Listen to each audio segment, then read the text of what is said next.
Assalamualaikum warahmatullahi wabarakatuh. Perkenalkan saya Asti Sinca Pratiwi dengan NPM 2217011085 jurusan Kimia, Fakultas Matematika dan Ilmu Pengetahuan Alam. Di sini saya akan menjelaskan hasil resum singkat PKKMB Unila tahun 2022. Hari pertama PKKMB menjelaskan tentang peran Kepolisian Republik Indonesia dalam mengatasi kejahatan digital. Poin pertamanya yaitu menjelaskan tentang UU ITE dan kejahatannya yang terjadi di Provinsi Lampung. Lalu, penjelasan tentang pemanfaatan teknologi informasi dan elektronik.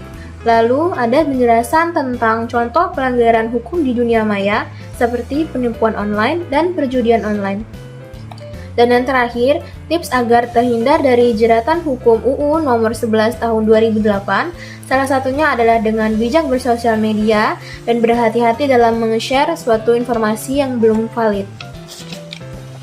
Lalu, materi yang kedua menjelaskan tentang bagaimana membangun karakter mahasiswa sebagai intelektual dan anti-bullying mahasiswa. Poin-poinnya yaitu definisi bullying.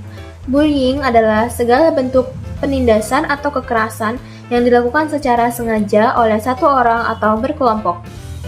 Generasi muda menjelaskan tentang generasi muda sebagai warga negara Indonesia dan penjelasan tentang pengembangan kepribadian yang sehat dan tangguh, berkemampuan analitis dan sintetis, berilmu tinggi serta bermoral Pancasila.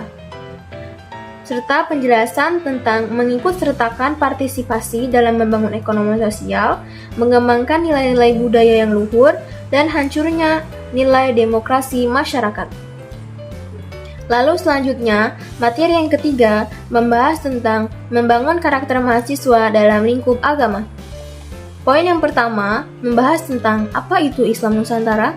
Islam Nusantara adalah istilah untuk menyebut wujud empiris Islam yang dikembangkan di Nusantara.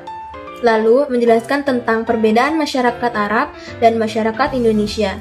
Dan yang terakhir, penjelasan tentang nilai-nilai nasionalisme dalam agama. Lalu ada PPKMB hari kedua. Materi yang pertama ini menjelaskan tentang Merdeka Belajar Ngampus Merdeka atau MBKM.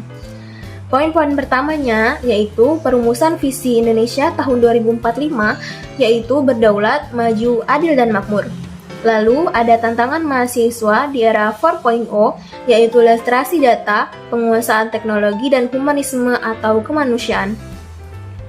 Lalu menjelaskan tentang indikator profil pelajar Pancasila dan hak-hak mahasiswa.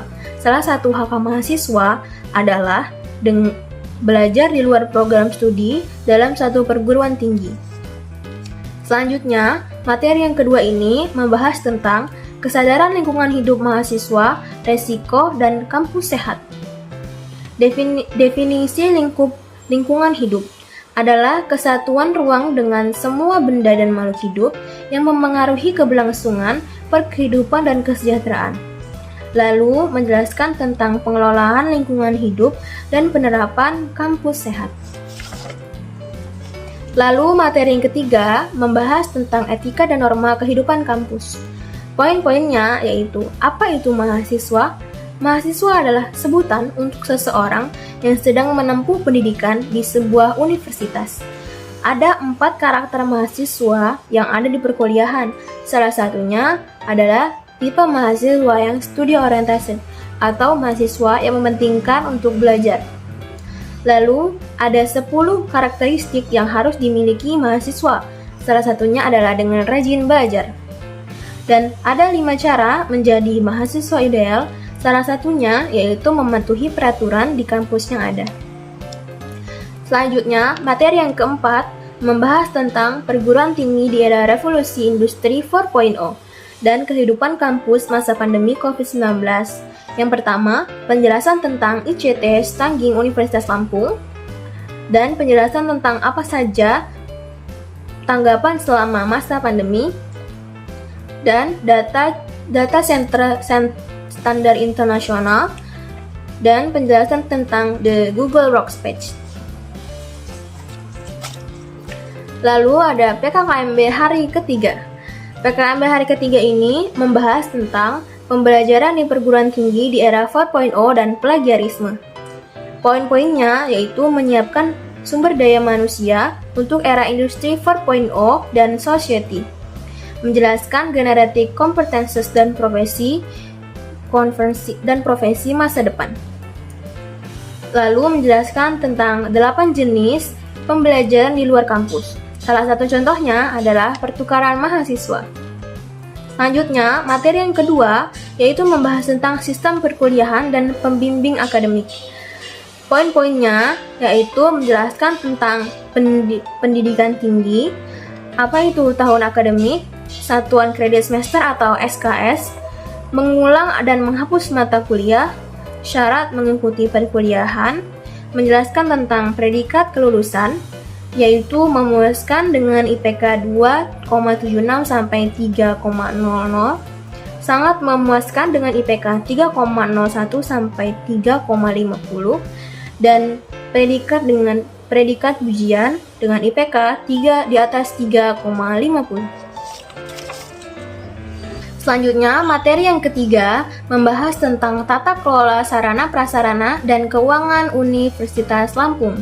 Poin-poinnya yaitu tugas dan wewenang pokok Wakil Dekan Bidang Umum dan Keuangan, UKT atau uang kuliah tunggal, penjelasan tentang keringanan UKT, dan penjelasan tentang sarana dan prasarana FMIPA Unila, yaitu ada gedung 5 jurusan, gedung pasca sarjana, musola, dan lain-lain.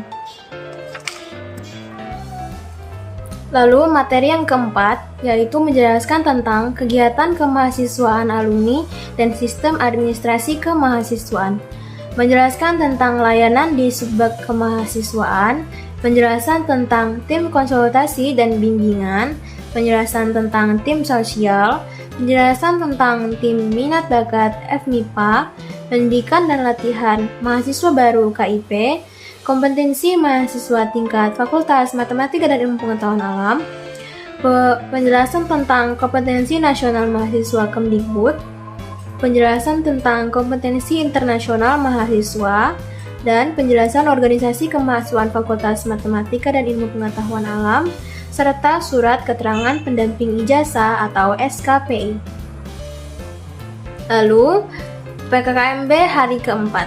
Materi yang pertama yaitu penjelasan sistem perkuliahan dan kurikulum perguruan tinggi. Yang pertama menjelaskan tentang sistem kredit semester atau yang kita kenal sebagai SKS. Lalu penjelasan tentang syarat mengikuti ujian akhir semester. Lalu ada penjelasan tentang beban dan masa studi mahasiswa, dan penjelasan standar penilaian pembelajaran, serta penjelasan tentang kurikulum dan MKBM. Lalu materi yang kedua yaitu penjelasan peraturan akademik. Yang pertama, penjelasan ruang lingkup peraturan rektor dan penjelasan tentang kewajiban mahasiswa. Lalu penjelasan tentang beban studi program sarjana, lalu penjelasan tentang bentuk pembelajaran, dan penjelasan standar penilaian pembelajaran, dan penjelasan tentang MBKM. Materi yang ketiga ini menjelaskan tentang penjelasan dosen PA atau dosen pembimbing dan dosen pembimbing konseling. Tugas di sini menjelaskan tentang tugas-tugas dosen PA, lalu waktu pertemuan dosen PA, dan menjelaskan tentang fungsi dosen PA, wewenang dosen PA itu apa saja, dan kewajiban dosen PA, serta menjelaskan tentang tujuan konsultasi dan bimbingan mahasiswa.